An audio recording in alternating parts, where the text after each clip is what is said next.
بسم اللہ الرحمن الرحیم۔ السلام علیکم دوستو، ٹرینڈ ٹی وی میں خوش آمدید۔ دوستو، جیسا کہ ہم سب جانتے ہیں کہ انسان کی ارتقاء کے حوالے سے آج تک مختلف نظریات سامنے آتے رہے، لیکن موجودہ دور میں ایک امریکی ایکولوجسٹ ڈاکٹر ایلس سلور کی ریسرچ نے ایک تہلکہ مچا دیا، جس سے ارتقاء کے نظریات کا جنازہ اٹھ گیا اور تمام ارتقائی سائنسدان لاجواب ہیں۔ ڈاکٹر ایلس سلور نے اپنی کتاب ہیومنز آر ناٹ فرام ارتھ میں تہلکہ خیز دعویٰ کیا ہے کہ انسان اس سیارے زمین کا اصل رہائشی نہیں ہے، بلکہ اسے کسی دوسرے سیارے پر تخلیق کیا گیا اور کسی وجہ سے اس کے اصل سیارے سے اس کے موجودہ رہائشی سیارے زمین پر پھینک دیا گیا۔ ڈاکٹر ایلس، جو کہ ایک سائنسدان، محقق، مصنف اور امریکی نامور ایکولوجسٹ ہیں، اس کی کتاب میں اس کے الفاظ پر غور کیجیے۔ ذہن میں رہے کہ یہ الفاظ ایک سائنسدان کے ہیں جو کسی مذہب پر یقین نہیں رکھتا۔ اس کا کہنا ہے کہ انسان جس ماحول میں پہلی بار تخلیق کیا گیا اور جہاں یہ رہتا ہے یا رہتا رہا ہے، وہ سیارہ، وہ جگہ اس قدر آرام دہ، پرسکون اور مناسب ماحول والی تھی جسے VVIP کہا جا سکتا ہے۔ وہاں پر انسان بہت ہی نرم و نازک ماحول میں رہتا تھا۔ اس کی نازک مزاجی اور آرام پرست طبیعت سے معلوم ہوتا ہے کہ اسے اپنی روٹی روزی کے لیے کچھ بھی تردد نہیں کرنا پڑتا تھا۔ یہ کوئی بہت ہی لاڈلی مخلوق تھی جسے اتنی لگژری لائف میسر تھی۔ وہ ماحول ایسا تھا جہاں سردی اور گرمی کی بجائے پہاڑ جیسا ماحول رہتا تھا، اور وہاں پر سورج جیسے خطرناک ستارے کی تیز دھوپ اور الٹرا وائلٹ شعاعیں بالکل نہیں تھی جو اس کی برداشت سے باہر اور تکلیف دہ ہوتی ہیں۔ تب اس مخلوق انسان سے کوئی غلطی ہوئی۔ اس کو کسی غلطی کی وجہ سے اس آرام دہ اور عیاشی کے ماحول سے نکال کر پھینک دیا گیا۔ جس نے انسان کو اس سیارے سے نکالا، لگتا ہے وہ کوئی انتہائی طاقتور ہستی تھی جس کے کنٹرول میں سیاروں ستاروں کا نظام بھی تھا۔ وہ جسے چاہتا، جس سیارے پر چاہتا، سزا یا جزا کے طور پر کسی کو بھجوا سکتا تھا۔ وہ مخلوقات کو پیدا کرنے پر بھی قادر تھا۔ ڈاکٹر سلور کا کہنا ہے کہ ممکن ہے زمین کسی ایسی جگہ کی مانند تھی جسے جیل قرار دیا جا سکتا ہے، یہاں پر صرف مجرموں کو سزا کے طور پر بھیجا جاتا ہو، کیونکہ زمین کی شکل کالا پانی جیل کی طرح ہے، خشکی کے ایک ایسے ٹکڑے کی شکل جس کے چاروں طرف سمندر ہی سمندر ہے۔ وہاں انسان کو بھیج دیا گیا۔ ڈاکٹر سلور ایک سائنٹسٹ ہے جو صرف مشاہدات کے نتائج حاصل کرنے کے بعد رائے قائم کرتا ہے۔ اس کی کتاب میں سائنسی دلائل کا ایک انبار ہے جن سے انکار ممکن نہیں۔ اس کے دلائل کی بڑی بنیاد جن پوائنٹس پر ہے، ان میں سے چند ایک ثابت شدہ ہیں۔ نمبر 1، زمین کی کشش ثقل اور جہاں سے انسان آیا ہے، اس جگہ کی کشش ثقل میں بہت زیادہ فرق ہے۔ جس سیارے سے انسان آیا ہے وہاں کی کشش ثقل زمین سے بہت کم تھی، جس کی وجہ سے انسان کے لیے چلنا پھرنا، بوجھ اٹھانا وغیرہ بہت آسان تھا۔ انسانوں کے اندر کمر درد کی شکایت زیادہ گریوٹی کی وجہ سے ہے۔ نمبر 2، انسان میں جتنے دائمی امراض پائے جاتے ہیں وہ باقی کسی ایک بھی مخلوق میں نہیں جو زمین پر بس رہی ہے۔ ڈاکٹر ایلس لکھتا ہے کہ آپ اس روئے زمین پر ایک بھی ایسا انسان دکھا دیجئے جسے کوئی ایک بھی بیماری نہ ہو تو میں اپنے دعوے سے دستبردار ہو سکتا ہوں، جبکہ میں آپ کو ہر جانور کے بارے میں بتا سکتا ہوں کہ وہ وقتی اور عارضی بیماریوں کو چھوڑ کر کسی ایک بھی مرض میں ایک بھی جانور گرفتار نہیں ہے۔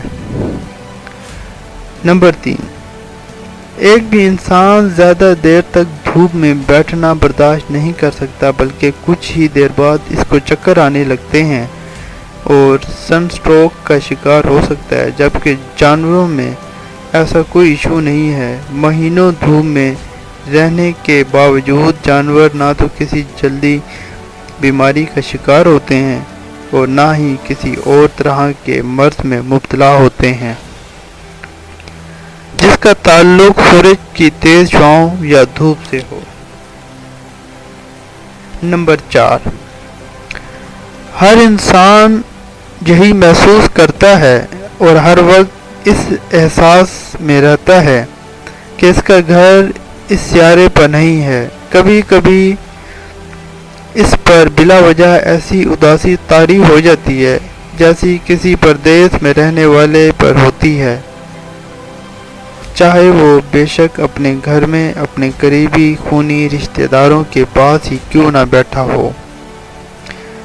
نمبر 5، زمین پر رہنے والی تمام مخلوقات کا ٹیمپریچر آٹومیٹک طریقے سے ہر سیکنڈ بعد ریگولیٹ ہوتا رہتا ہے، یعنی اگر سخت اور تیز دھوپ ہے تو ان کے جسم کا درجہ حرارت خودکار طریقے سے ریگولیٹ ہو جائے گا، جبکہ اسی وقت اگر بادل آ جاتے ہیں تو ان کے جسم کا ٹیمپریچر سائے کے مطابق ہو جائے گا، جبکہ انسان کا ایسا کوئی سسٹم نہیں، بلکہ انسان بدلتے موسم اور ماحول کے ساتھ بیمار ہونے لگ جاتا ہے۔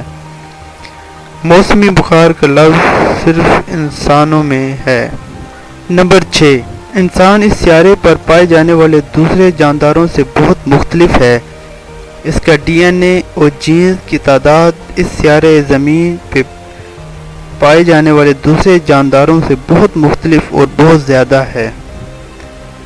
نمبر 7، زمین کے اصل رہائشی جانوروں کو اپنی غذا حاصل کرنا اور اسے کھانا مشکل نہیں، وہ ہر غذا ڈائریکٹ کھاتے ہیں، جبکہ انسان کو اپنی غذا کے چند لقمے حاصل کرنے کے لیے ہزاروں جتن کرنا پڑتے ہیں۔ پہلے چیزوں کو پکا کر نرم کرنا پڑتا ہے، پھر اس کے معدے اور جسم کے مطابق وہ غذا استعمال کے قابل ہوتی ہے۔ اس سے بھی ظاہر ہوتا ہے کہ انسان زمین کا رہنے والا نہیں ہے۔ جب یہ اپنے اصل سیارے پر تھا تو وہاں اسے کھانا پکانے کا جھنجٹ نہیں اٹھانا پڑتا تھا، بلکہ ہر چیز کو ڈائریکٹ غذا کے لیے استعمال کرتا تھا۔ مزید یہ اکیلا 2 پاؤں پر چلنے والا ہے، اس کے یہاں پر ایلین ہونے کی نشانی ہے۔ نمبر 8، انسان کو زمین پر رہنے کے لیے بہت نرم و گداز بستر کی ضرورت ہوتی ہے، جبکہ زمین کے اصل باسیوں یعنی جانوروں کو اس طرح کے نرم و نازک بستر کی ضرورت نہیں ہوتی۔ یہ اس چیز کی علامت ہے کہ انسان کے اصل سیارے پر سونے اور آرام کرنے کی جگہ انتہائی نرم و نازک تھی، جو اس کے جسم کی نازکی کے مطابق تھی۔ انسان کو جس اصل سیارے پر تخلیق کیا گیا وہاں زمین جیسا گندا ماحول نہیں تھا۔ اس کی نرم و نازک جلد جو زمین کے سورج کی دھوپ میں جھلس کر سیاہ ہو جاتی ہے، اس کے پیدائشی سیارے کے مطابق بالکل مناسب بنائی گئی تھی۔ یہ اتنا نازک مزاج تھا کہ زمین پر آنے کے بعد بھی اپنی نازک مزاجی کے مطابق ماحول پیدا کرنے کی کوشش میں رہتا ہے۔ جس طرح اسے اپنے سیارے پر آرام دہ اور پرتاش بستر پر سونے کی عادت تھی، وہ زمین پر آنے کے بعد بھی اسی کے لیے اب بھی کوشش کرتا ہے کہ زیادہ سے زیادہ آرام دہ زندگی گزار سکوں۔ جیسے خوبصورت، قیمتی اور مضبوط محلات، مکانات، اسے وہاں اس کے ماں باپ کو میسر تھے، وہ اب بھی انہی جیسے بنانے کی کوشش کرتا ہے، جبکہ باقی سب جانور اور مخلوقات اس سے بے نیاز ہیں۔ یہاں زمین کی مخلوقات عقل سے عاری اور تھرڈ کلاس زندگی کی عادی ہیں، جن کو نہ اچھا سوچنے کی توفیق ہے، نہ اچھا رہنے کی اور نہ ہی امن سکون سے رہنے کی۔ انسان ان مخلوقات کو دیکھ دیکھ کر خونخوار ہو گیا، جبکہ اس کی اصلیت محبت، فنون لطیفہ اور امن و سکون کی زندگی تھی۔ یہ ایک ایسا قیدی ہے جسے سزا کے طور پر تھرڈ کلاس سیارے پر بھیج دیا گیا تاکہ اپنی سزا کا دورانیہ گزار کر واپس آ جائے۔ ڈاکٹر ایلس کا کہنا ہے کہ انسان کی عقل و شعور اور ترقی سے اندازہ ہوتا ہے کہ اس ایلین کے والدین کو اپنے سیارے سے زمین پر آئے ہوئے کچھ زیادہ وقت نہیں گزرا، ابھی کچھ ہزار سال ہی گزرے ہیں۔ یہ ابھی اپنی زندگی کو اپنے پرانے سیارے کی طرح لگژری بنانے کے لیے بھرپور کوشش کر رہا ہے، کبھی گاڑیاں ایجاد کرتا ہے، کبھی موبائل فون۔ اگر اسے آئے ہوئے چند لاکھ بھی گزرے ہوتے، یہ جو آج ایجادات نظر آ رہی ہیں یہ ہزاروں سال پہلے وجود میں آ چکی ہوتی، کیونکہ میں اور تم اتنے گئے گزرے نہیں کہ لاکھوں سال تک جانوروں کی طرح بیچارگی اور ترس کی زندگی گزار رہے ہوتے۔ ڈاکٹر ایلس سلور کی کتاب میں اس حوالے سے بہت کچھ، اور سب سے بڑی بات یہ ہے کہ اس کے دلائل کو ابھی تک کوئی جھوٹا ثابت نہیں کر سکا۔ یہ کہانی ایک سائنسدان بیان کر رہا ہے، یہ کوئی کہانی نہیں بلکہ حقیقی داستان ہے، جسے انسانوں کی ہر الہامی کتاب میں بالکل اسی طرح بیان کیا گیا۔ اس کی تفصیل میں نہیں جاؤں گا کیونکہ آپ سبھی اپنے باپ آدم اور حوا کے قصے کو اچھی طرح جانتے ہیں۔ سائنس اللہ کی طرف چل پڑی ہے، سائنسدان وہ سب کہنے پر مجبور ہو گئے ہیں جو انبیاء کرام اپنی نسلوں کو بتاتے رہے تھے۔